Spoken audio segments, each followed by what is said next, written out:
Oke, jadi untuk transformasi linear benar tadi jawabannya. Kita lihat dari definisinya. Kalau nanti misalnya ada pertanyaan gimana membuktikan suatu transformasi itu merupakan transformasi linear. Nah, maka kita harus cek dari dua persamaan ini. Pertama, yaitu transformasi tersebut harus memenuhi syarat penjumlahan vektor. Yang poin pertama ini, yaitu TU plus V sama dengan TU plus TV. U dan V di sini artinya ada dua buah vektor ya yang ditransformasikan. Nah, terus yang kedua yang dibuktikan adalah perkalian vektor, salah satunya aja, nggak usah dua-duanya. Jadi di sini TU-nya aja yang dibuktikan. Itu pembuktian perkalian dengan skalar. Skalarnya contohnya K di sini. Nah, ini sebenarnya sama kayak di PR atau ada ya latihan soal bab 8 kemarin. Kan soalnya adalah nih di sini diminta apa di nomor 1 misalnya, apakah transformasi untuk ruang vektor yang berupa matriks N kali N menuju R, di mana TA sama dengan determinan A. Jadi, tadi cara membuktikannya berarti harus dicek T. Nah, ini kan cuma satu ya, maksudnya transformasi ini akan merepresentasikan transformasi dari matriks apapun. Nah, jadi tadi kalau untuk poin pertama penjumlahan vektor berarti ada dua matriks atau dua vektor yang akan kita transformasikan. Jadi di sini misalnya TA-nya TA1 dan TA2. Nah, ini harus terbukti bahwa TA1 plus TA2 sama dengan transformasi dari A1 plus A2. Terus tadi syarat yang kedua, perkalian vektor dengan skalar K, atau di sini matriks dengan skalar K. Nah, di sini A1 aja atau A2 aja yang dibuktikan. Nah, terus untuk yang nomor 1 ini kalau saya cek di latihan soal kemarin, oh ya, ini mohon maaf juga saya belum sempat nge-share yang mana jawaban yang benar. Nanti mungkin habis kelas ini saya share jawaban yang benar kayak gimana untuk latihan yang terakhir di bab 8. Nah, tapi yang perlu diingat adalah kalau mungkin di PPT ya ada pembuktian bahwa determinan A1 plus determinan A2 tidak sama dengan determinan A1 plus A2. Oh, atau ini mungkin ada di bab determinan. Cuma kalau misalnya ada soal yang serupa, kayak gini aja sebenarnya nggak cukup. Jadi kalian perlu menjabarkan di matriks maksudnya dikasih contoh, misal matriks A1 itu apa sih, terus matriks A2 itu apa sih, sehingga nanti kalau kita jumlahkan determinan dari matriks A1 ditambah determinan dari matriks A2 itu tidak sama dengan determinan dari matriks A1 plus A2. Jadi maksudnya harus diuraikan lagi, diberikan contoh A1-nya itu misalnya berapa. Nah, kalau matriks di sini karena N kali N, ambil yang paling sederhana aja, misal 2 kali 2. Nah, jadi A1-nya misalnya A1, B1, C1, D1. Entry-entry dari matriks A1. Nah, terus entry dari matriks A2-nya misalnya A2, B2, C2, D2. Nah, baru dicoba dicari determinan masing-masing matriks. Nah, terus nanti dibuktikan apakah benar determinan dari penjumlahan dua matriks ini sama dengan determinan A1 tambah determinan A2 kayak gitu. Jadi jangan langsung ke kesimpulan determinan yang ini ya, jangan langsung ke kesimpulan determinan A1 plus determinan A2 tidak sama dengan determinan A1 plus A2. Tapi harus diuraikan dulu sampai nanti terbukti bahwa determinannya tidak sama antara kedua transformasi ini. Kira-kira yang saya jelaskan tadi gimana? Ada pertanyaan? Tadi untuk kasus matriks ya dan transformasi di sini determinan. Jadi kasus-kasus yang lain juga silakan maksudnya tolong dijabarkan gitu. Diberikan contoh kayak gini nomor 2 misalnya. Nomor 2 berarti harus dijabarkan matriks 2 kali 3. Itu contohnya apa? Misalnya berarti matriks A1 ya, atau A, B, C, terus D, E, F. Jadi ini kan matriks ukuran 2 kali 3-nya ya. Nah, terus nanti tulis lagi matriks A-nya apa. Oh, ini matriks B yang 2 kali 3. Nah, terus ya jadi harus di sini transformasinya dari matriks 2 kali 2 menjadi 2 kali 3. Berarti di sini TA-nya 2 kali 3. Berarti kalau misalnya B-nya 2 kali 3 ukurannya, A-nya berarti ukurannya adalah berapa? 2 kali 2. 2 kali 2, Bu. Ya, benar. Ukuran dari A adalah 2 kali 2. Oke, jadi nanti diuraikan lagi contoh A1-nya berapa. Misal GHIJ ya. Ukuran 2 kali 2. Baru dicoba buktikan ke tadi syarat untuk suatu transformasi linear yang penjumlahan vektor dan juga perkalian vektor dengan skalar itu gimana. Oke. Nah, terus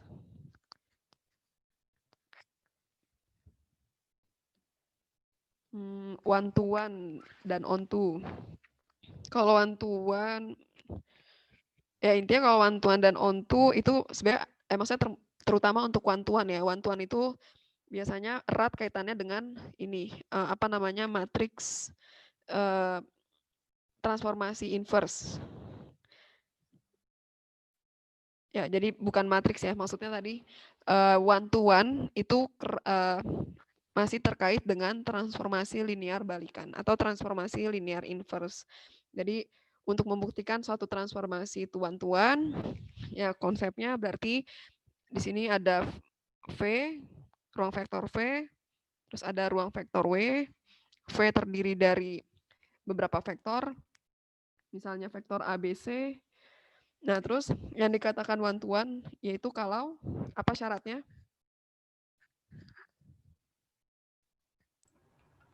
Nulitasnya 0 ya, Bu?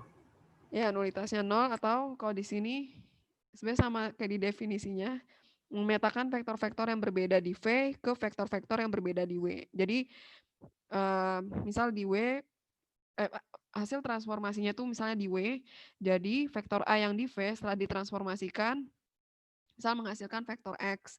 Nah, B ini kalau kita transformasikan hasilnya nggak boleh X juga. Jadi dia harus vektor lain, misalnya Y. Terus gitu juga C. Kalau C kita transformasikan dari V ke W, hasilnya nggak boleh X atau Y, tapi dia harus vektor lain, misalnya Z. Nah, jadi ini ilustrasi untuk transformasi linear, artinya vektor-vektor yang berbeda di domain, kalau kita transformasikan nanti menghasilkan vektor-vektor yang berbeda di kodomain. Nah, terus, jadi dengan konsep ini, artinya kalau kita misal bisa kita susun proses transformasinya sebagai perkalian suatu matriks dengan vektor. Nah, maka untuk membuktikan transformasi ini one to one, artinya nanti kita bisa mencari vektor yang kita, ini bukan TX ya maksudnya. Jadi X ini adalah vektor yang kita transformasikan. Misalnya bisa tadi direpresentasikan sebagai perkalian suatu matriks transformasi A dikalikan dengan vektor X tersebut. Nah, maka kalau satu-satu berarti kita bisa mendapatkan vektor X ini sebagai perkalian dari inverse matriks transformasinya dengan vektor hasil transformasi. Jadi kalau di kasus yang V dan W ini, misal X-nya adalah vektor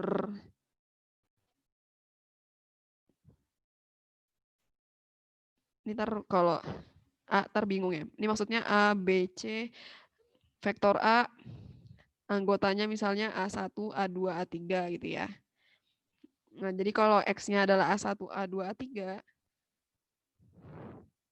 nanti ada A inverse yang bisa kita kalikan dengan hasil transformasi A adalah vektor X. Dan misalnya X-nya adalah X1, X2, X3. Nah, jadi ya di sini kita bisa mencari tadi, oh sorry ini salah nih.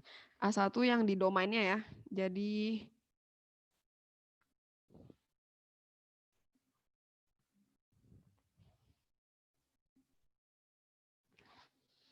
ini TX berarti yang di kodomain hasil transformasi dikali perkalian matriks transformasi dengan vektor yang kita transformasikan, yaitu vektor X. Nah, maka kita bisa menuliskan kalau misalnya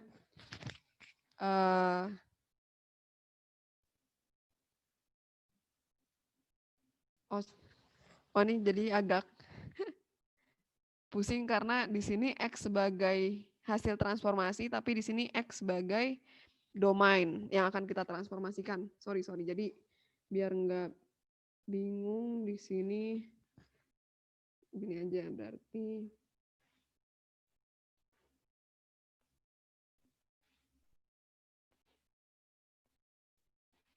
X sebagai hasil transformasi dari perkalian matriks A dengan vektor A, kan? Nah, maka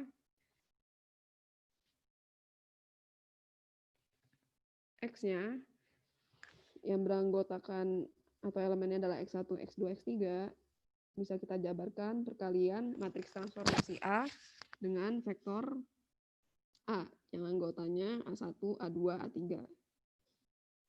Tuh, terus kalau dia bersifat one-to-one berarti kita bisa mendapatkan A1, A2, dan A3 sebagai perkalian A inverse dengan X1, X2, X3. Tuh. Terus ya di sini disebutkan kalau transformasi misalnya T dari V ke W merupakan transformasi linear, maka akan ekivalen pernyataan-pernyataan berikut. Pertama, T bersifat satu-satu. Nah, terus yang kedua, kernel T tidak sama dengan 0 dan nulitasnya jadinya sama dengan 0. Ini 0 maksudnya sebagai vektor, ini 0 sebagai dimensi. Ada yang bisa menjelaskan kaitannya dari teorema ini ke pernyataan-pernyataan yang ekivalen tadi? Kenapa kalau dia bersifat transformasi linear jadinya T-nya satu-satu gitu. Terus kenapa juga kalau dia sifat transformasinya linear, kenapa kernelnya adalah vektor 0 dan nulitasnya jadinya 0?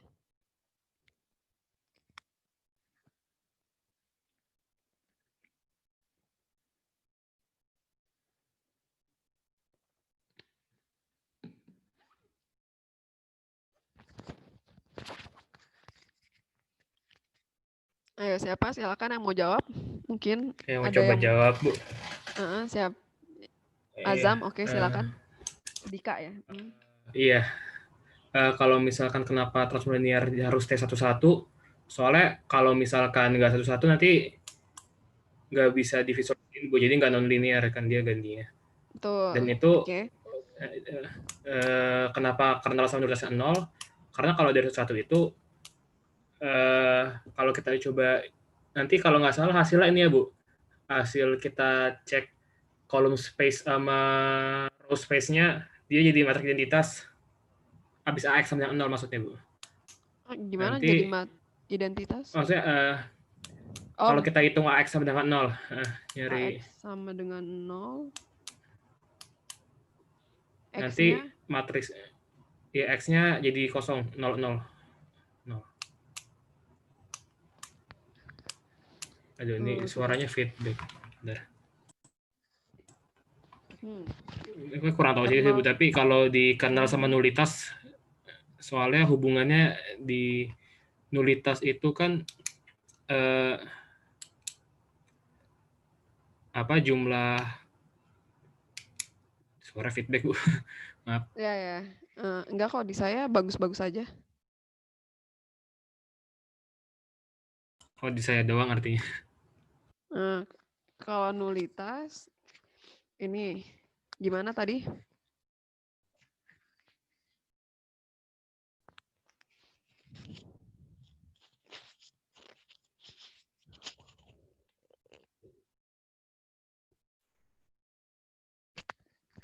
Ada yang bilang bagus kok Zam, suaranya merdu.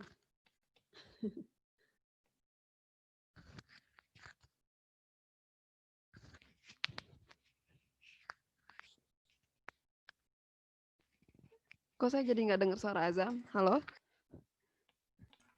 Bentar Bu. Oke.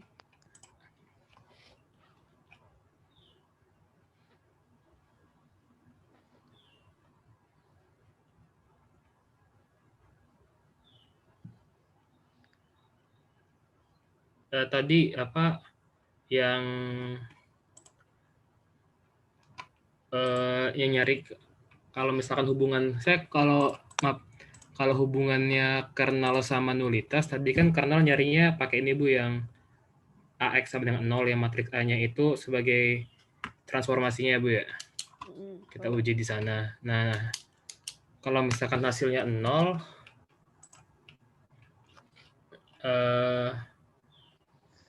kalau misalnya dapat hasil X 0 semua, artinya dia one to one, seingat saya itu hubungannya. Terus kalau misalkan nulitas sama kernel, soalnya nulitas itu dia jumlah dari ini ya Bu, jumlah dari si kernelnya tersebut gitu. Dimensi ya, dimensi Kalau dari ya jumlah dari dimensi kernel. Oke. Betul. Jadi kalau kernelnya di sini vektor 0, berarti dimensinya 0 kan ya? Tidak ada, maksudnya nggak ada vektor yang bukan 0 yang menyebabkan AX sama dengan 0. Nah, terus kaitannya kenapa dia jadi transformasi linear?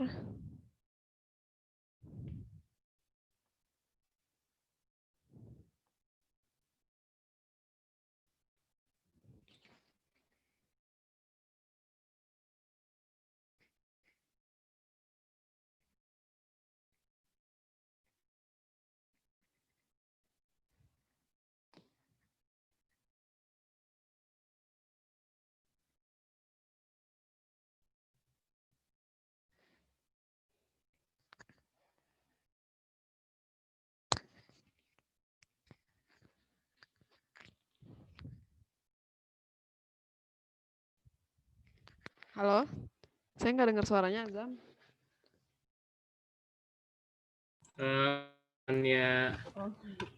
Ini ganggu feedback sendiri Zoom dari kemarin. Hubungannya sama transformasi linear? Artinya kalau misal tadi Bu di one to one ya. Jadi kalau kenapa dia linear? Kalau misalkan dia kernel ini jadi balik-balik. Kalau misalnya kernel dan nulitasnya 0 sama-sama kosong dimensinya, dia artinya transformasinya one to one. Kalau misalkan enggak, nanti ada hasil yang sama atau yang beda. Jadi ketika nanti nggak kalau bener nggak Bu kalau misalkan nanti artinya transformasinya nggak bisa dibalikin, tinggal linear. Inverse karena Inverse. Tadi apa ada yang sama? Jadi nanti matriksnya nggak bisa di inverse Bu. Misalkan kernel sama nulitasnya nggak kosong. Kalau nggak one to one juga. Oke, jadi tadi kalau pengertian kernel dan nulitas sendiri kan, kernel itu ada satu kalau misalnya tadi transformasinya berbentuk AX sama dengan misal TA ya, hasil transformasi, kernel berarti kita jadikan TA-nya vektor 0 ya. Jadi kita mentransformasikan vektor X dengan suatu matriks transformasi A yang hasilnya adalah vektor 0. Nah, terus kalau misalnya kernelnya adalah vektor 0, artinya hanya persamaan ini hanya berlaku kalau vektor X-nya adalah 0, gitu kan ya. Dan terus kalau misalnya kayak gini, artinya nanti nulitas atau dimensi dari vektor X yang menyebabkan AX sama dengan 0 itu tidak ada, maksudnya artinya berarti nulitasnya dimensinya adalah 0. Oke, jadi pertama tadi benar kalau dibedakan kernel itu adalah vektor, nulitas itu adalah dimensi. Dimensi dari vektor yang sebagai kernel di sini. Nah, terus tadi kalau mau korelasi kernel dan nulitas sama dengan 0 lalu nanti kenapa jadinya transformasi linear? Tadi ada kaitannya dengan transformasi one to one atau satu-satu. Karena kalau transformasi satu-satu artinya tadi matriks transformasinya A-nya bisa kita inverskan. Jadi kalau kita kalikan A inverse dengan A sama dengan suatu matriks identitas. Nah, terus kalau misalnya dengan kondisi AX sama dengan 0 di mana X-nya adalah 0, hanya ini yang bisa memenuhi suatu transformasi agar nanti hasil transformasinya adalah vektor 0. Tadi katanya Zam, artinya matriks A-nya ini nanti nggak bisa di-inverse, gitu ya Zam ya? Iya, Bu. Sehingga kalau misalnya, kalau misalnya ada X yang bukan sama dengan 0 untuk menyebabkan AX sama dengan 0, nanti artinya transformasinya bukan transformasi satu-satu karena transformasi linear dan dia bukan one to one karena dia nanti nggak bisa di inverse A-nya. Ya, nanti ini juga sebenarnya bisa dibuktikan dari sebenarnya di bab 5 ya kita sempat belajar ada ekivalensi antara tadi determinan suatu matriks transformasi atau matriks A, kalau misalnya determinannya 0, nanti dia nggak bisa di-inverse, terus ya kaitannya ke sana kan ya. Jadi maksudnya ketika ada X yang tidak sama dengan 0 untuk menyebabkan AX sama dengan 0, nah nanti kita bisa lihat ada kaitannya dengan si tadi transformasi satu-satu atau determinan dari matriks A-nya tersebut ternyata sama dengan 0 sehingga tidak bisa di-inverse. Oke. Ya kurang lebih udah benar sih jawabannya. Ada yang mau menambahkan mungkin yang lain?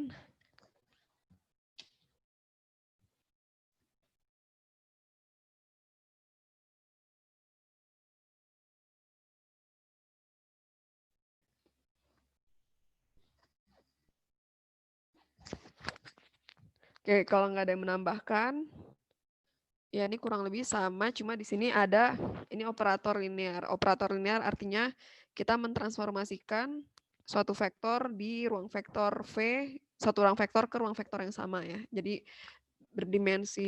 dimensinya berhingga dan ini ruang vektor yang sama. Jadi ini kita sebut sebagai operator linear, yang mana contoh-contohnya sebelumnya kita pelajari ada proyeksi, refleksi, rotasi, itu kan ada yang dari R2 menuju R2 atau dari R3 menuju R3.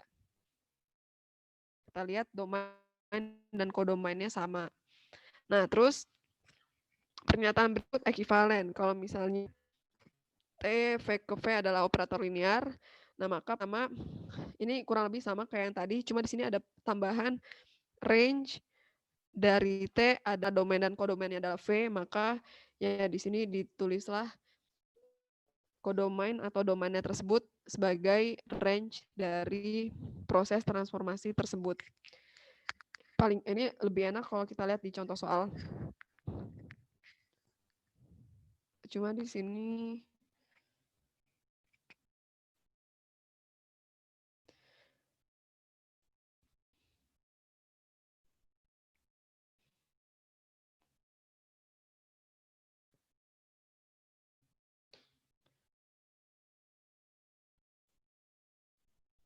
tapi kayaknya nggak ini juga sih, yang ini maksudnya bisa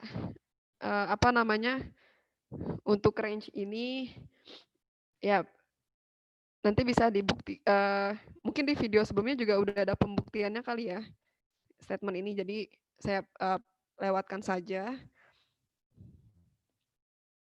Nah, terus mungkin yang lumayan penting di bab ini adalah ini tentang matriks transformasi linear umum. Ada yang bisa menjelaskan konsep dari matriks transformasi linear?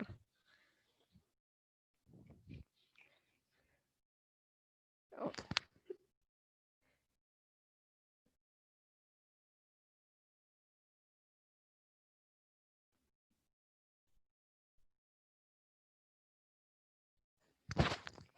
Gimana untuk matriks transformasi linear? Ini ada ilustrasinya. Jadi kita mentransformasikan suatu vektor dengan hasil transformasi, di sini yang ditransformasikan adalah vektor X. Seperti biasa, hasil transformasinya adalah TX. Tapi di sini kita lihat bahwa tiap ruang vektor, maksudnya di sini kita mentransformasikan dari ruang vektor V menuju W, di mana ada perubahan basis juga ya. Jadi berlaku juga perubahan basis.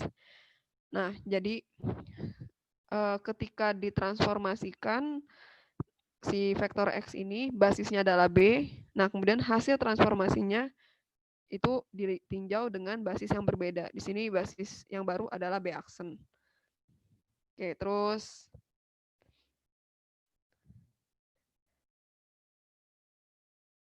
ada contoh soal juga, cuma contoh soalnya udah ada solusinya kali ya di sini. Ada pertanyaan nggak terkait matriks transformasi? Matriks transformasi linear. Jadi kalau di sini mungkin saya ulangi lagi ya, di review lagi. Kita lihat ada proses transformasi, vektor asalnya adalah X1, X2 yang akan kita transformasikan. Dan proses transformasinya memenuhi persamaan ini. Jadi X1 plus X2 dan 2X1 min X2. Nah, terus di sini diminta untuk mencari matriks T, matriks transformasi yang relatif terhadap basis B dan basis B aksen. Jadi ada dua basis. Nah, nanti ada perubahan basis, proses perubahan basis di transformasi ini. Nah, maka diminta cari matriks transformasinya. Oke, jadi yang pertama perlu dicari adalah langkah awalnya kita perlu tahu hasil transformasi dengan basis-basis yang pertama ini mungkin bisa disebut B ini sebagai basis lama kan ya. Nah, jadi dengan basis lama atau basis B itu kita cari berapa hasil transformasinya. Sini contohnya B-nya adalah 1, 2, dan min 1, 1. Nah, maka kita masukkan basis-basis ini ke persamaan transformasinya. Nah, jadi ketika dicari TX1, X2-nya, ketika X1-nya 1 dan X2-nya 2, ternyata hasil transformasinya adalah 3, 0. Nah, kemudian dicek lagi ketika X1, X2-nya adalah min 1 dan 1. Nah, maka di sini didapat hasil min 1-1-nya atau hasil transformasinya adalah 0, min 3. Nah, terus kalau kita lihat di sini, jadi T12 atau 3, 0 dan juga 0, min 3 ini itu merupakan kombinasi linear dari basis-basis yang baru. Jadi kalau bisa dilihat di sini basis yang baru 1, 0, 0, 1 itu juga yang untuk basis yang keduanya ya 1, 0 dan 0, 1 itu basis barunya itu menyusun suatu kombinasi linear untuk menghasilkan hasil transformasi basis lama tadi 3, 0 dan 0, min 3. Nah, maka dengan begitu kita bisa mencari koefisien dari proses transformasi tadi. Jadi kalau di sini bisa kita tuliskan 3, 0 sebagai K1 dari basisnya adalah basis barunya 1, 0 dan 0, 1. Nah, terus dan juga yang min 1, 1 yaitu sebagai kombinasi linear dari basis baru. Oh sorry, bukan min 1, 1. Ini 0, min 3 ya.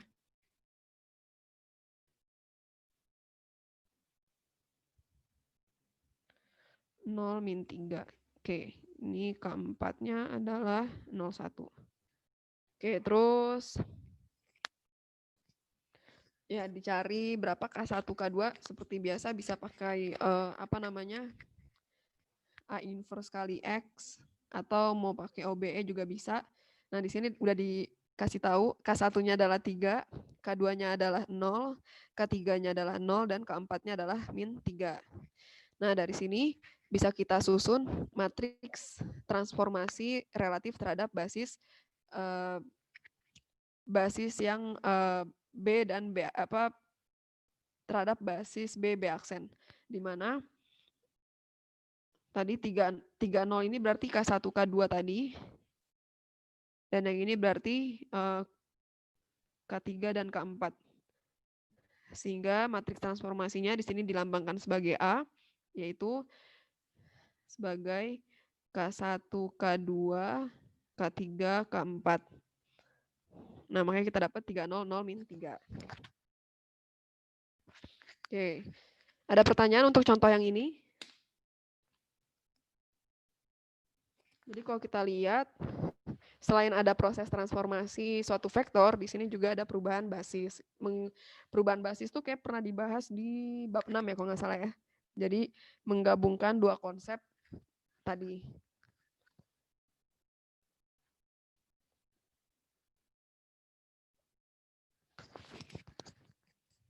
Oke, terus kalau nggak ada pertanyaan, ini contoh yang kedua, kita lihat di sini mentransformasikan vektor dari R2 ke R3 yang didefinisikan dengan persamaan ini. Jadi apa namanya, hasil transformasinya akan memenuhi formula yang diberikan, yaitu X2, terus min 5X1 plus 13X2, dan min 7X1 plus 16X2. Kita transformasikan, domainnya adalah R2, dan kodomainnya ada di R3. Kita lihat ada 3 anggota vektor yang di hasil transformasi. Nah, terus di sini cari matriks transformasi relatif terhadap B dan B aksen. Yang disebutkan B-nya adalah U1, U2, dan B aksennya U1 aksen, U2 aksen, U3 aksen. Jadi ini B aksen, terus yang ini B. Sama kayak tadi, jadi kita perlu cari dulu T dengan basis yang basis lamanya dengan basis B, yaitu ketika X1 dan X2-nya di U1 dan X1, X2-nya di U2. Terus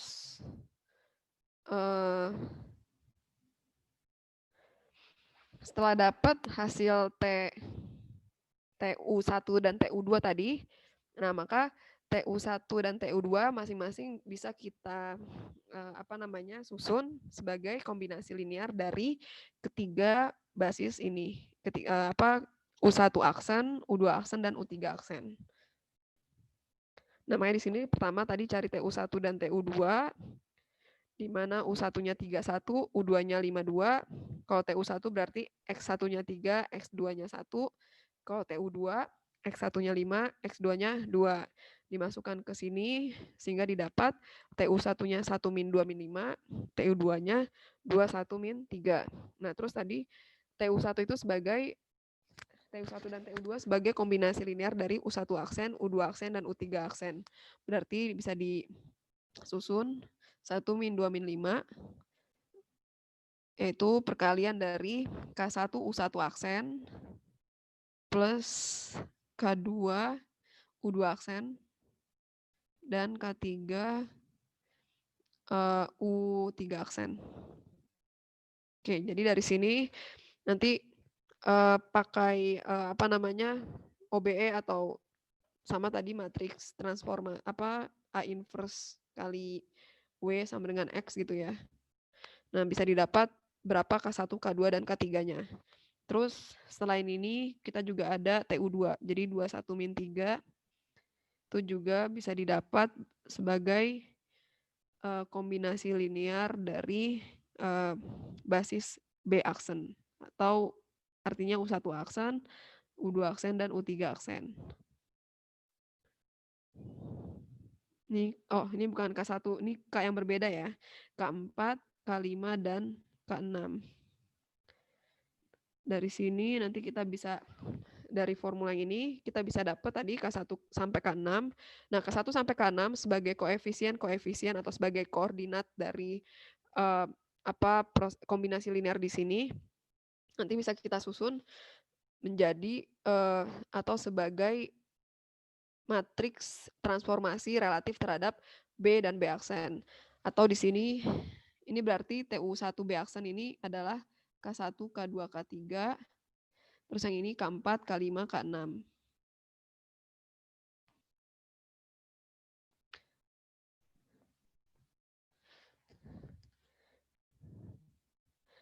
Oke, ada ini sebenarnya kurang lebih sama kayak contoh 1 tadi, cuma bedanya di sini matriksnya ada yang maksudnya kodomennya di R3. Kalau tadi kan kalau yang contoh 1 kodomennya di R2. Ada pertanyaan untuk matriks transformasi linear?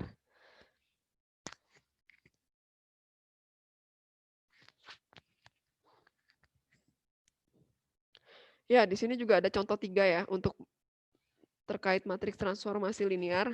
Tapi contoh 3 ini karena saya berikan di kemarin tugasnya biar bisa cari masing-masing di buku referensi textbook atau di banyak lah sumbernya. Jadi bisa dicari masing-masing, dan juga kemarin saya kasih untuk latihan soal kuis dari salah satu kelompok kan ya. Jadi mungkin untuk yang ini bisa kita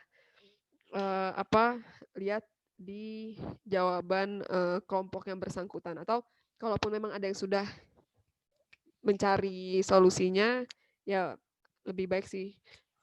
Jadi udah bisa memahami konsep dari metode tak langsung dan juga metode langsung. Nanti B sama C jawabannya sama, cuma cara untuk menyelesaikannya aja yang berbeda.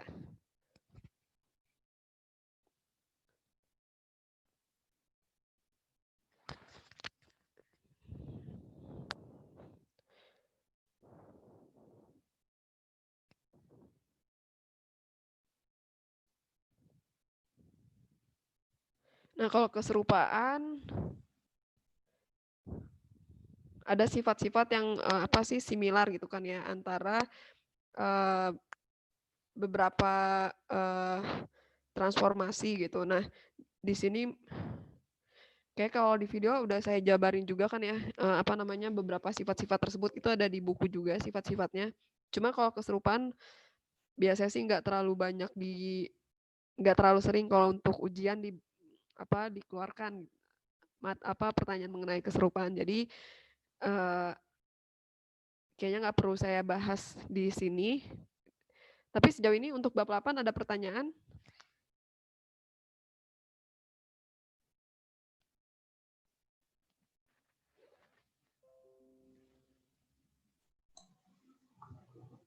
Bu, saya izin bertanya, Bu. Silakan. Mungkin tadi ada teman saya, Bu, yang duluan mungkin, Bu. Ada yang bertanya duluan sebelum saya.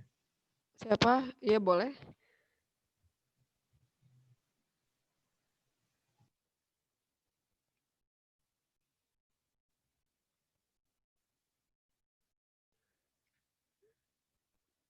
Tadi siapa yang mau nanya? Saya, Bu, tadi. Sebelumnya ada kayak rasanya ada 2, Bu, yang nanya, Bu. Nanya di mana? Di grup atau di chat? Di Zoom. Di chat grupnya.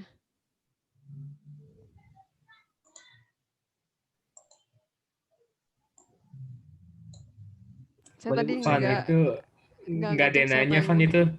Oh, nggak ada itu nanya. feedback Zoom. Ya, feedback Zoom. Emang feedbacknya, Bu, sekarang yang ngomong yang kena feedback, jadi emang error. Oh gitu. Oke. Boleh, Bu, saya izin bertanya, Bu. Silakan, Alvan. Transformasi satu-satu, saya bingung tadinya untuk transformasi satu-satu hanya mencari A inverse A sama dengan identitas, atau cukup mencari kernel T sama dengan 0 dan nulitas sama dengan 0? Nah, sebenarnya karena sifatnya saling ekivalen, jadi kalau misalnya cukup mencari kernel, itu udah terbukti sih kernel sama dengan vektor 0 dan nulitasnya sama dengan 0, dimensi dari kernelnya 0 gitu kan. Nah, itu sudah mewakili sifat transformasi satu-satu. Jadi cukup dari situ udah benar sebenarnya. Maksudnya udah memenuhi. Tapi kalau mau cari inverse dari matriks pun bisa. Jadi karena saling ekivalen satu sama lain, kalau misalnya ini terpenuhi biasanya kalau misalnya yang satu-satu atau yang tadi A inverse kali A sama dengan matriks identitasnya ini terpenuhi, nah maka artinya ntar kernelnya sama dengan 0 dan nulitasnya juga 0. Maka boleh dibuktikan dengan yang ini, yang A inverse, atau bisa juga dibuktikan dengan mencari kernel dan nulitasnya. Gitu. Bu, mau bertanya lagi. Ya. Itu yang A-nya itu sebagai matriks transformasinya ya, Bu? A sebagai matriks transformasi, ya benar. Berarti kalau seperti contoh soal yang diberikan kepada kami, Bu, yang latihan itu dikasih matriks 3x3 ya, Bu? 3x4, Bu. Berarti itu bisa langsung A dikali A inverse sama dengan identitas gitu, Bu? Tapi kan dia ukurannya gini. Jadi kalau yang itu, kalau misalnya ukuran matriksnya 3x4, inverse itu kan selama ini kita pelajari untuk konsep matriks yang persegi. Jadi n kali n. 3x4 ini kan nggak persegi. Nah, jadi kita perlu tahu apakah ada solusi untuk misalnya A kali X sama dengan W sebagai hasil transformasinya. Apakah ada solusi inverse, bukan A inverse kali W. Nyarinya jangan pakai inverse maksud saya. Jadi pakai EBT gitu misalnya. Misalkan tadi matriks transformasinya ukurannya 3x4 ya. Jadi ini ke bawahnya 3, terus ke kanannya ada 4 entry gitu. Maksudnya ada 3 baris dan 4 kolom. Ntar dikali dengan X. Menghasilkan W. X itu, X-nya ukurannya berapa? Maksudnya transformasinya dari R berapa ke R berapa? Kalau X-nya berarti 4, 3x4 kan ini ya. Oke, jadi ini 4x1, X1 sampai X4. Nah, nanti menghasilkan W-nya berarti 3x1 kan ya. W1 sampai W3. Nah, kita perlu tahu apakah ada solusi dari X1 sampai X4. X1-nya berapa, X2-nya berapa, X3-nya berapa, X4-nya berapa. Nah, kita perlu tahu solusi dari ini. Maksudnya apakah ada solusi untuk X1 sampai X4 ketika kita susun AX sama dengan W seperti yang ini. Jadi bisa pakai EBT biasanya kan ngebuktiinnya. Pakai EBT ntar dicari nanti direduksi si matriks A-nya ini. Nah, terus nanti apakah konsisten atau enggak di entry-entry-nya itu. Kalau kita bentuk augmented matrix A dengan W. Nah, tadi apakah kalau misalnya di sini ada 0 semua, apakah W-nya 0 di sini? Kalau W-nya 0 berarti ada solusi, tapi kalau W-nya bukan 0 berarti tidak ada solusi atau tidak konsisten. Itu yang pertama. Atau bisa juga langsung cari pakai kernel dan nulitasnya. Jadi dicek AX sama dengan 0. Nah, X-nya itu berapa? Kalau X-nya itu hanya vektor 0 yang bisa menyebabkan matriks A dikalikan dengan X ini sama dengan 0, maka bisa dikatakan transformasi tersebut bersifat linear. Tapi kalau misalnya enggak, berarti maksudnya ada X selain vektor 0 yang menyebabkan AX sama dengan 0, nah maka berarti transformasi tersebut tidak linear. Gitu. Oh iya, Bu. Baik, Bu. Terima kasih, Bu. Ya, jadi untuk yang 3x4 tidak dicari A inverse-nya ya, tapi tadi bisa dengan EBT cari solusi X-nya, atau pakai kernel dan nulitas. Ya, ada pertanyaan lain? Oh, kayaknya itu juga ada di PR ya. Apa masalah latihan soal sebelumnya kan kalau nggak salah ukuran matriksnya juga nggak persegi. Nah, jadi tadi kalau misalnya nyari A inverse-nya kan nggak bisa dicari inverse-nya. Jadi apa namanya? Bisa dengan cara EBT atau tadi cara yang kernel dan nulitas tadi.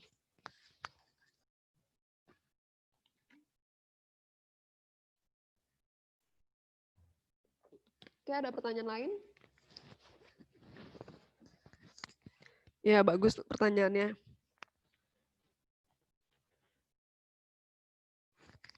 Oke, kalau nggak ada pertanyaan, kita lanjut ke bab 6 kali ya.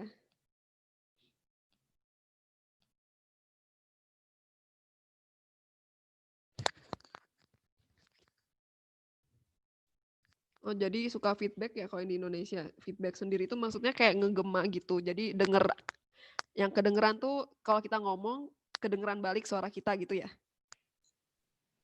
Iya, Bu. Oke. Nah, terus ini untuk bab 7, ya vektor eigen, terus ada tentang pendiagonalan dan juga pendiagonalan ortogonal. Bab 7 itu yang sering keluar buat ujian apa ya? Biasanya basis ruang eigen. Jadi nanti dikasih kayaknya ada contohnya. Nah, kayak gini-gini sih. Biasanya cuma matriksnya bukan yang 2x2. Jadi mungkin lebih besar, mungkin 3x3 atau 4x4, terus nanti diminta cari nilai eigen dan juga basis dari ruang eigennya. Nah, terus sama mungkin ya sering juga tentang pendiagonalan secara ortogonal.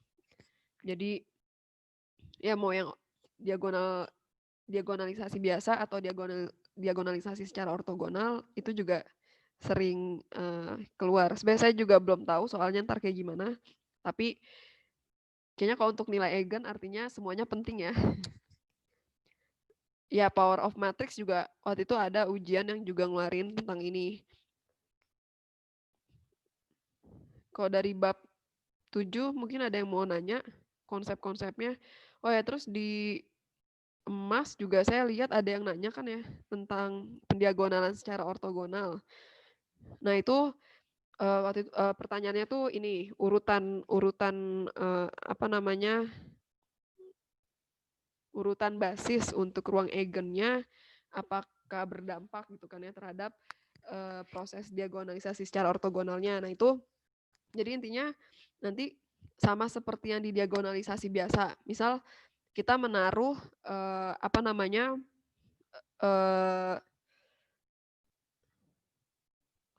kok ini lagi. Sorry sebentar. Ini yang muncul bab 7 kan ya PPT-nya? Iya, Bu, yang nilai eigen. Oke. Nah, jadi tadi yang untuk pendiagonalan secara ortogonal, misal basis yang diberikan, saya langsung ke contoh soal di sini aja. Nah, di sini kan ada 2 basis untuk ruang eigen. Jadi ketika lambdanya 2 sama lambdanya 8.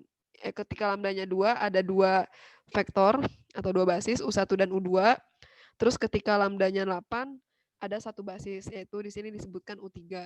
Nah, jadi intinya sih kalau di kalau kita cari dengan proses Gram-Schmidt, jadi terdapat basis ortogonal dan basis ortonormalnya. Nah, terus yang menjadikan nanti bisa kita susun P kan ya, P berdasarkan basis-basis ortonormal tersebut. Nah, terus yang pasti untuk ngecek apakah prosedur kita benar atau enggak.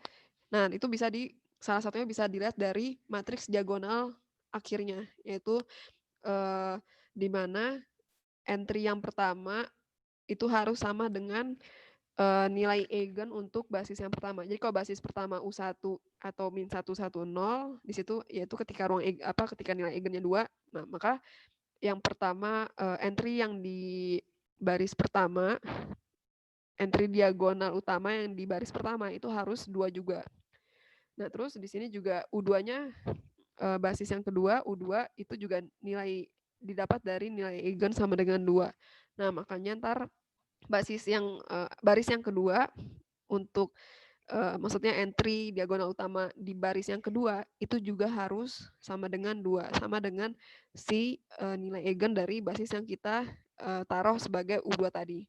Nah, terus U3 di sini karena nilai eigennya 8, nah maka ya entry yang ketiganya juga sama dengan 8. Nah, terus ya ciri-ciri lain dari pendiagonalan secara ortogonal itu kita bisa dapat matriks P yang akan mendiagonalisasi si matriks A. Nah, itu P-nya memenuhi persamaan P transpose sama dengan P inverse. Nah, jadi ya kita bisa ngecek mungkin sebelum melihat ke matriks diagonalnya kita lihat dulu juga P-nya apakah P transpose nanti sama dengan P inverse. Kalau sama berarti benar ini prosedurnya sudah benar, tapi kalau misalnya nggak sama, nah itu mungkin ada kesalahan di perhitungan ya mungkin di proses Gram-Schmidt-nya atau ketika mencari basis-basisnya sendiri juga mungkin ada kesalahan perhitungan gitu. Itu sih. Jadi karena P transpose sama dengan P inverse, makanya di sini bisa kan nyari inverse agak sulit. Tapi ya tadi karena kalau mau membuktikan mau nggak mau dihitung, tapi kalau udah PD P transpose-nya benar sama dengan P inverse, nah bisa langsung dimasukkan D sama dengan P transpose kali A kali P. Gitu. Untuk mencari tadi matriks diagonal. Matriks diagonalnya itu P transpose kali A kali P. Nah, terus ya jadi yang membedakan diagonalisasi secara ortogonal dan diagonalisasi biasa mulai dari step 2 sih ya. Nah, step 2 mencari matriks P yang akan mendiagonalkan matriks A.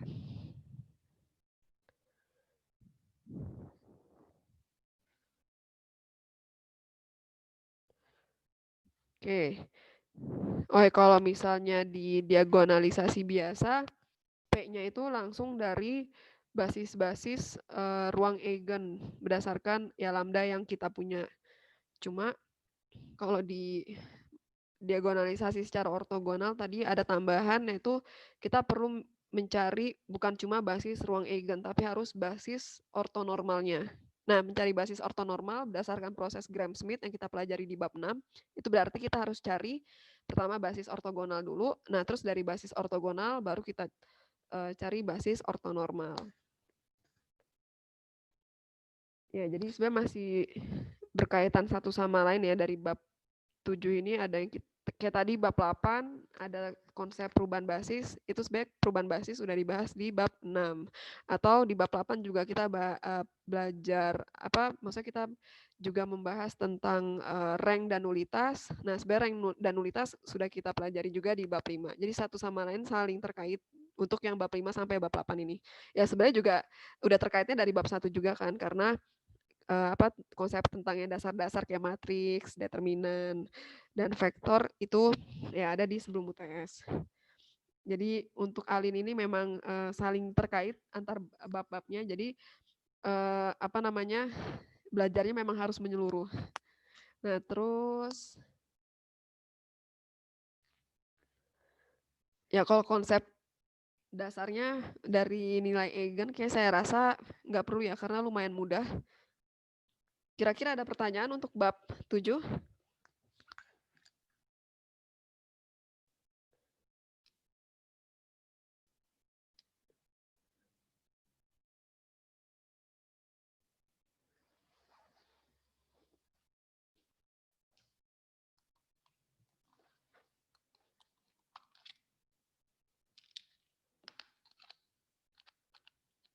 Oke, kalau nggak ada pertanyaan, kita ke bab 6. Bab 6 ini yang lumayan banyak materinya.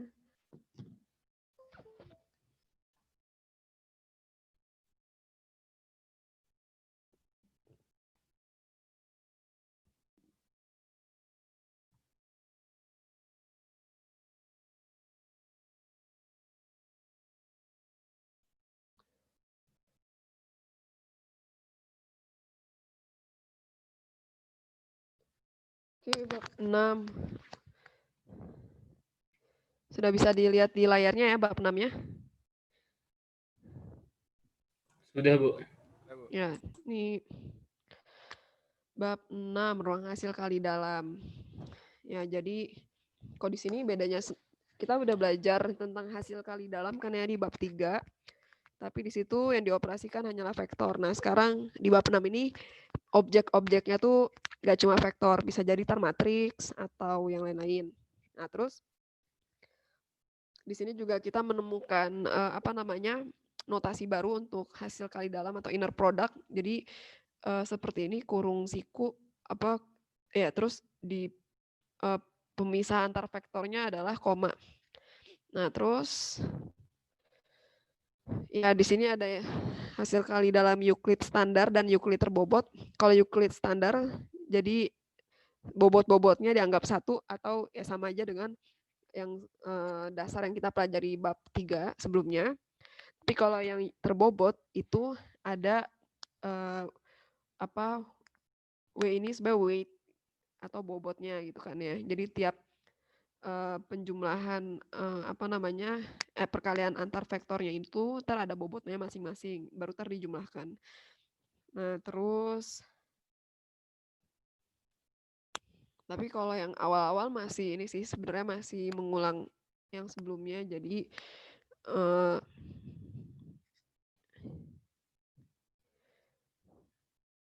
kayaknya nggak terlalu krusial. Mungkin yang lumayan penting itu, kalau least square ini jarang dikeluarin kalau buat ujian karena least square sendiri sebenarnya bagian dari pengayaan. Terus ya komplement ortogonal lumayan bisa jadi kadang maksudnya di soal-soal ujian sebelumnya ada pertanyaan tentang ini. Jadi ya perlu untuk dipelajari. Terus ya ini sih yang lumayan penting, basis ortogonal, terus proses Gram-Schmidt dan dekomposisi QR. Proses Gram-Schmidt ya tadi ya sama kayak di bab 7 konsepnya dasarnya tuh dipelajari di bab 6 ini. Jadi untuk Gram-Schmidt kita mau mengubah suatu basis menjadi basis ortonormal. Tapi sebelum ke basis ortonormal kita perlu mencari basis ortogonalnya dulu. Oke, nah terus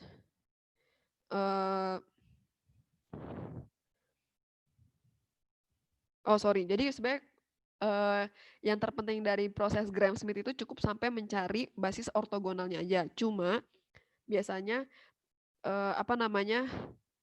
kita perlu menormalisasi juga basis ortogonal tersebut. Makanya dicari juga sih basis ortonormalnya. Jadi kalau ada pertanyaan tentang proses Gram-Schmidt, kalau cuma ditanya nanti tergantung pertanyaannya, sampai ke basis ortogonal atau sampai ke basis ortonormal atau cukup basis ortogonalnya aja.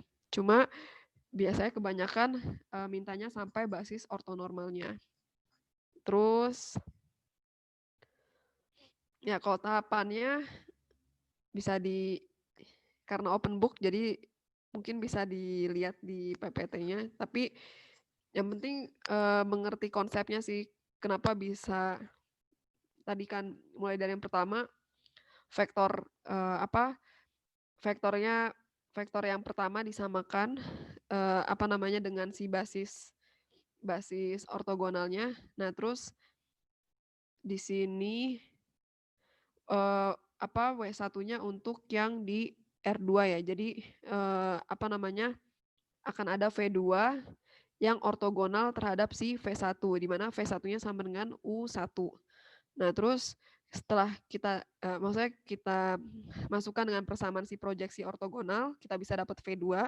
Nanti kita perlu mencari V3 di mana subruang kita akhirnya diperbesar, maksudnya span-nya diperbanyak oleh V1, V2 dan juga nanti akan ada V3. Nah, terus di sini bisa kita lihat V3 ini ortogonal terhadap V1 dan juga V2. Jadi kalau sebelumnya hanya ada V1 dan V2 yang saling ortogonal atau saling memiliki beda sudut 90 derajat. Nah, di sini ada satu vektor lagi V3 yang nantinya ortogonal baik terhadap V1 maupun terhadap si V2. V2-nya yang di sini ya. Oke, jadi apa itu konsep dari basis ortogonal. Kita mencari basis-basis yang saling ortogonal satu sama lain. Nah, nanti setelah nanti tergantung dari jumlah basisnya.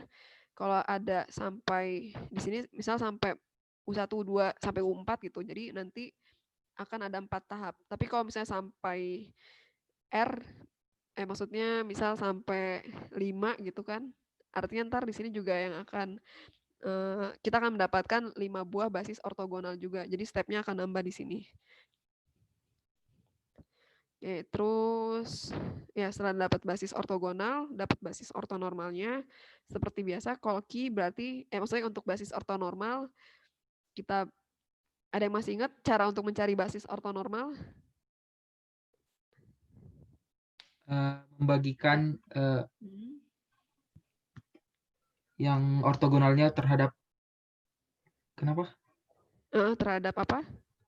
Terhadap panjangnya, Bu. Normnya ya? Normnya, iya normnya, Bu. Betul. Jadi Iya.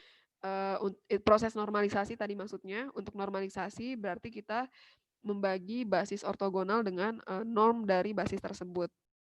Oke, bagus. Terus itu sih kalau untuk basis ortonormal dan ortogonal.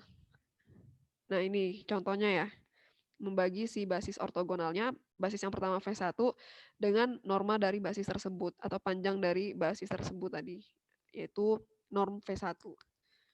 Gitu juga ntar yang basis yang kedua, basis ortogonal kedua kita normalisasi, berarti nanti kita bagi dengan normnya, norm dari V2. Gitu. Terus nanti sampai di sini ada 3 basis, jadi untuk basis yang ketiga, V3, kita bagi dengan norm dari V3. Oke, terus di sini ada tentang dekomposisi QR. Ini juga lumayan penting. Jadi dengan dekomposisi QR ini kita bisa faktor perkalian dari Q, matriks Q dan matriks R, di mana matriks Q adalah dia nggak harus matriks persegi, jadi bisa M kali N ukurannya, yang terdiri dari vektor-vektor kolom ortonormal. Nah kemudian matriks R ini harus matriks persegi yang biverse, dan juga dia adalah matriks 3 atas R-nya ini. Nah, gimana cara mendapatkan Q dan R? Nah, Q tadi adalah basis ortonormal. Jadi misal matriks A itu bisa kita susun dari vektor-vektor kolom. Di sini contohnya ada N buah vektor kolom. Nah, vektor kolom itu perlu kita cari basis ortonormalnya ya. Jadi ntar kita cari dari U1, U2 sampai UN. Nanti dengan proses Gram-Schmidt kita dapat basis ortogonal. Nah, terus dari basis ortogonal kita normalisasi jadi dapat Q. Oke, Q-nya ada N buah vektor kolom dari matriks A. Nah, terus setelah dapat Q, kita cari R.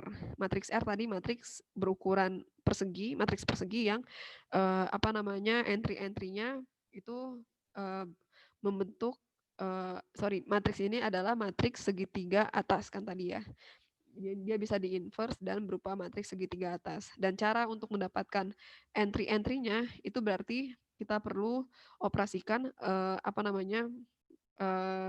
hasil kali dalam atau inner product dari basis-basis atau vektor kolom dari A dengan tadi basis-basis ortonormal yang sudah kita cari sebelumnya. Jadi untuk entry yang di baris pertama itu memenuhi semua kolom, yang mana kolom pertama berarti inner product dari U1 dengan Q1. Tadi ingat U1 yang ada di matriks A ya, vektor kolom di A. Q1 adalah basis ortonormalnya. Nah terus baris ke satu kolom kedua itu hasil kali dalam dari U2 dengan Q1. sampai nanti apa namanya vektor kolom ke n dikalikan dengan Q1. Jadi di sini karena ukuran R itu akan tergantung dari ukuran A. Kalau A-nya berukuran n buah vektor kolom, atau misalnya A-nya adalah punya 3 vektor kolom, berarti R-nya nanti 3 kali 3. Tuh. Oke, terus ya kan tadi membentuk R sebagai matriks segitiga atas. Nah, jadi baris kedua untuk kolom pertama adalah 0. Nah, kolom kedua bisa kita dapat sebagai hasil kali dalam dari U2 dengan Q2. Sampai nanti kolom ke N itu adalah hasil kali dalam dari UN dengan Q2. Jadi untuk tiap baris Q-nya sama, yang berbeda adalah U-nya. Oke, terus ya kalau Bu, contohnya ada di mau slide, ya silakan. tanya Bu, Boleh, yang boleh. QR Bu, Mm-mm. itu kan Bu QR A sama dengan QR, berarti kita mau cari R Q-aksen dikali A, bisa nggak gitu Bu? Sama juga hasilnya nggak Bu? Sama yang ini Bu, U1 dikali Q1 gitu Bu? Nah, jadi kalau nanti tergantung dari U sama dengan A sama dengan QR. Jadi mau nyari R-nya sama dengan Q aksen kali A gitu ya. Nah, ini akan tergantung dari Q-nya sebenarnya. Q-nya matriks persegi atau bukan. Karena Q ini kan tadi bisa jadi bukan matriks persegi kan ya. Nah, cuma mencari, tapi gini, nyari R-nya itu kan, maksudnya R ini harus memenuhi matriks segitiga atas. Nah, jadi kalau untuk apa namanya pencarian dekomposisi QR ini atau menyusun A sebagai perkalian Q dengan R, nah R-nya itu harus dicari sesuai dengan persamaan ini. Jadi kita nggak nyari dengan Q inverse A.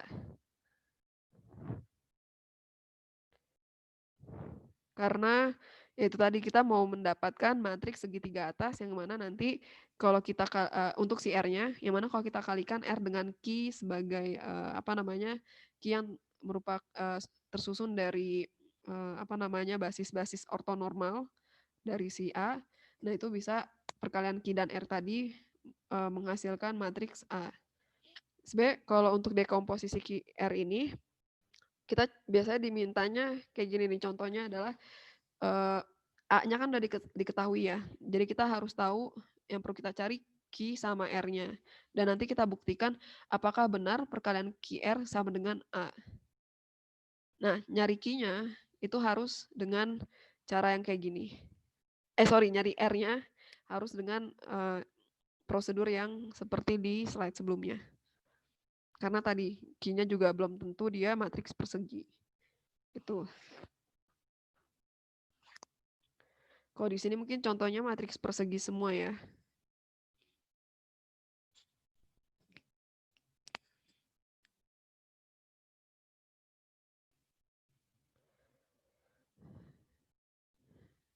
Nah kan, jadi kalau kita lihat di contoh 5 ini, A-nya diketahui, terus diminta ditanya apa matriks Q dan matriks R-nya. Nah terus matriks Q dengan proses Gram-Schmidt dan dinormalisasi didapat basis ortonormal yang nanti akan sebagai menjadi vektor kolom dari Q.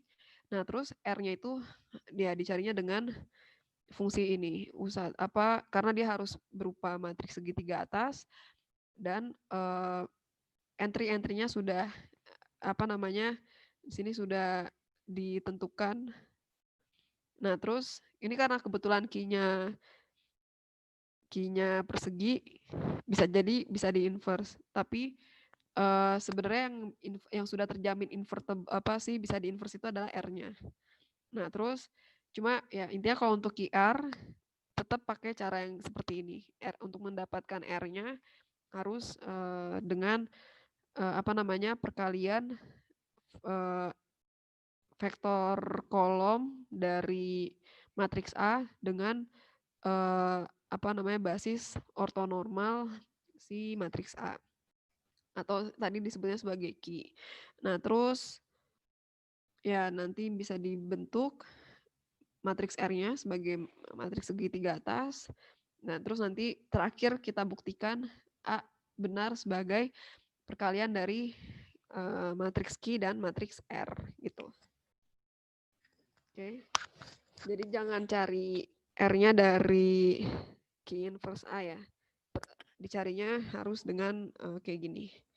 Ya, maksudnya dengan cara yang ini tadi. Oke, ada pertanyaan lain?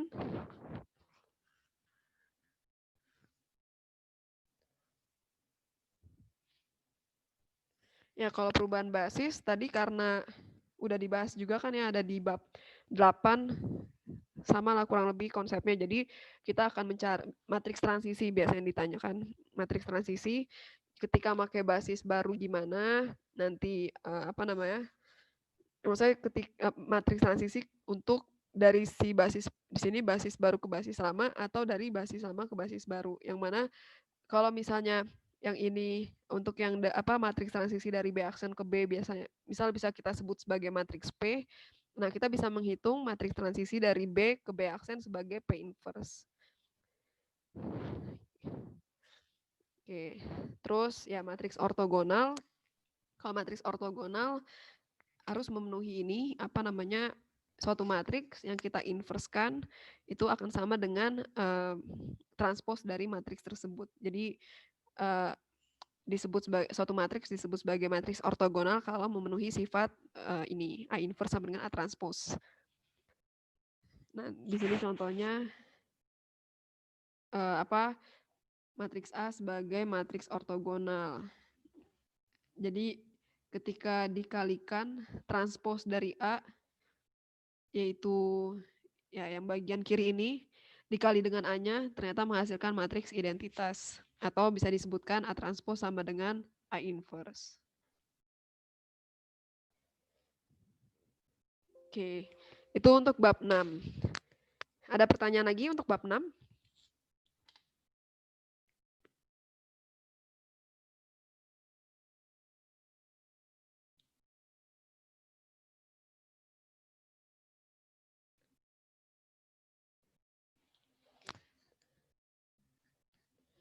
Oke, kalau nggak ada, terakhir bab 5.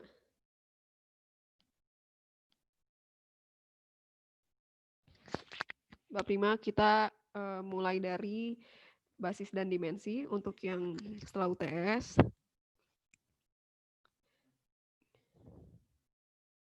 Jadi, ya, ada yang bisa menjelaskan apa itu basis dan apa itu dimensi?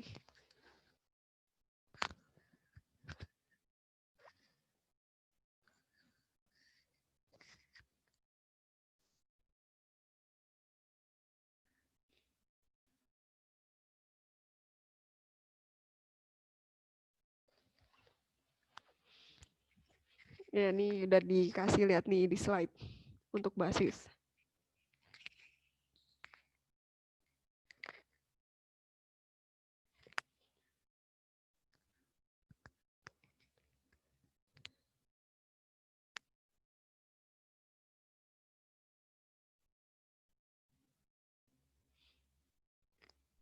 Ya, jadi kalau kita lihat di sini, ini nggak ada yang mau jawab ya, karena feedback ya.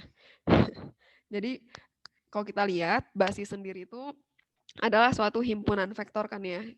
Yang mana himpunan vektor ini artinya ada beberapa vektor, yang mana vektor-vektor tadi harus memenuhi dua sifat. Pertama, saling bebas linear, dan vektor-vektor tersebut merentang si ruang vektor. Yang nanti diketahui ruang vektornya apa. Nah, jadi vektor-vektornya itu dapat merentang si ruang vektor. Oke, terus ya ini basis-basis standar dan ada matriks juga basis standar untuk matriks. Kalau basis standar, kalau untuk vektor kita lihat intinya salah satu elemennya adalah 1 tergantung dari urutan vektornya. Dan kalau matriks juga gitu. Kalau kita lihat urutannya M1 berarti satunya yang di kiri atas, M2 satunya yang di kanan atas, M3 satunya di kiri bawah, M4 satunya di kanan bawah. Nah, di sini diminta dibuktikan apakah M1 sampai M4 benar sebagai basis. Nah, jadi ya caranya kalau untuk matriks ya bisa kita lihat. cek span-nya berarti matriks-matriks ini merupakan kombinasi linear dari suatu matriks yang lain. Matriks yang lainnya tadi di sini A, B, C, D. Nah, terus ya nanti dicari apakah ada solusi dari persamaan ini. Nah, terus kalau untuk cek bebas linear, ya kita cari ketika ABCD-nya sama dengan 0. Nah, bagaimana dengan K1, K2, K3, dan K4-nya? Terus, ya kalau dimensi berarti kita menghitung berapa jumlah vektor-vektor yang membentuk suatu basis. Jadi, kalau pertanyaannya basis, jawabannya adalah vektor-vektor ya. Maksudnya himpunan dari vektor-vektor. Tapi kalau dimensi berarti langsung angka berapa jumlah vektor tadi yang menyusun menjadi sebuah basis. Ya, terus di sini ada tentang ruang baris dan ruang kolom. Ruang baris ya di sini kita mengenal juga ada istilah vektor baris dan vektor kolom. Kok ini udah biasa dibahas, jadi kayaknya sih udah pada paham ya. Ya, nah terus di sini kita lihat ada suatu SPL AX sama dengan B. Nah, kemudian kita bisa menyusun solusi dari SPL ini, yang mana bisa kita, berarti kan solusinya artinya kita mencari X-nya kan ya. Kita mencari X, nah solusi dari X itu bisa kita susun ke dalam bentuk seperti ini. Jadi X C1V1 tambah C2V2 sampai dengan CK-VK. Yang mana C1 sampai CK ini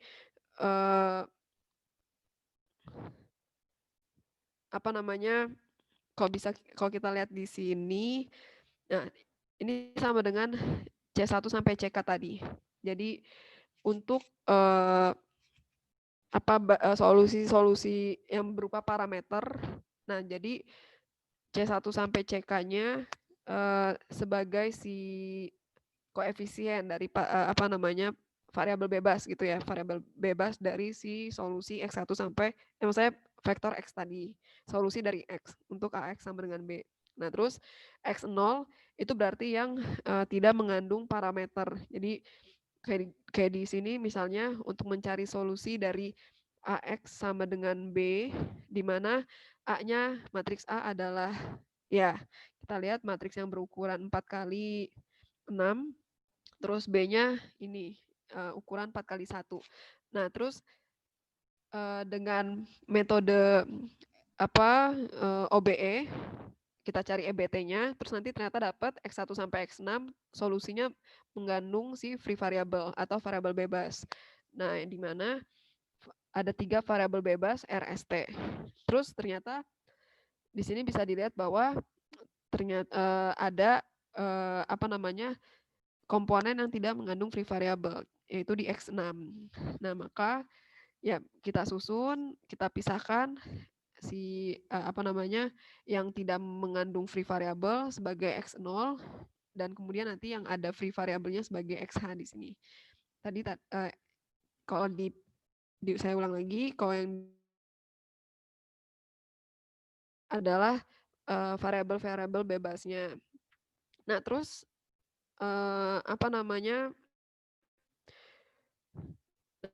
nanti bisa kita dapatkan perkalian dari A dengan X0 itu akan menghasilkan, jadi di sini ada X0, ada XH. Kalau A kita kalikan dengan X0 itu akan menghasilkan B. Misal di sini dibuktikan dari persamaan yang maksudnya dari X0 ini kita kalikan dengan A, berarti untuk baris pertama 1 kali 0 tambah 3 kali 0 tambah min 2 kali 0 tambah 0 kali 0 tambah 2 kali 0 tambah 0 kali sepertiga. Jawabannya adalah 0. Terus kita masuk ke baris kedua, karena yang ada nilainya cuma, maksudnya ya komponen ke-6 doang ya, yang nilainya bukan 0, jadi langsung min 3 kali sepertiga min 1. Terus yang ini berarti 15 kali sepertiga 5, 18 kali sepertiga sama dengan 6. Nah, jadi kalau kita kalikan X0 dengan si matriks matriks A dengan X0, itu hasilnya adalah si B-nya. Nah, terus gimana kalau matriks A kita kalikan dengan basis-basis yang yang mengandung variabel bebas tadi. Jadi di sini ada min 3, 1, 0, 0, 0, 0, ada min 4, 0, min 2, 1, 0, 0, dan min 2, 0, 0, 0, 1, 0.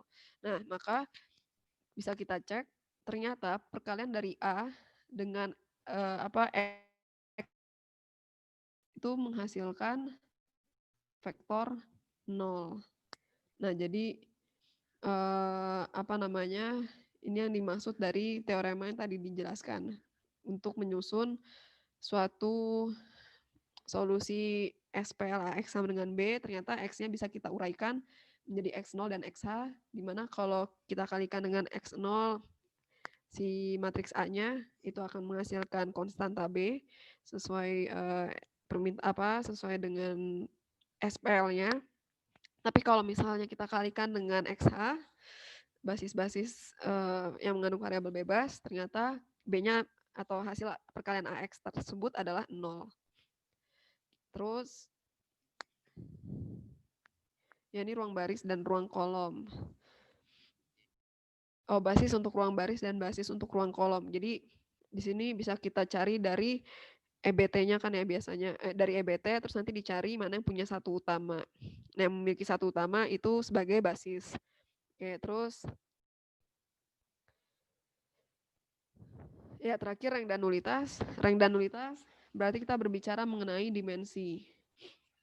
Ya, jadi di sini dimensi bukan basis, atau kita nggak ngomongin vektor-vektor yang menjadi membentuk suatu basis. Tapi yang kita cari adalah jumlah dari vektor yang membentuk basis tadi atau dimensinya itu. Nah, kalau rank itu dimensi dari ruang baris atau ruang kolom, artinya tadi yang memiliki satu utama, ya kan. Tapi kalau nulitas dimensi dari ruang 0. Jadi kita cari solusi AX sama dengan 0. Nah, nanti dimensi dari X-nya inilah yang disebut sebagai nulitas. Dan penjumlahan dari rank dan nulitas itu adalah sama dengan jumlah kolom dari matriks A. Ya, mungkin itu aja kali ya kalau untuk materi-materi setelah UTS. Sampai sini ada pertanyaan?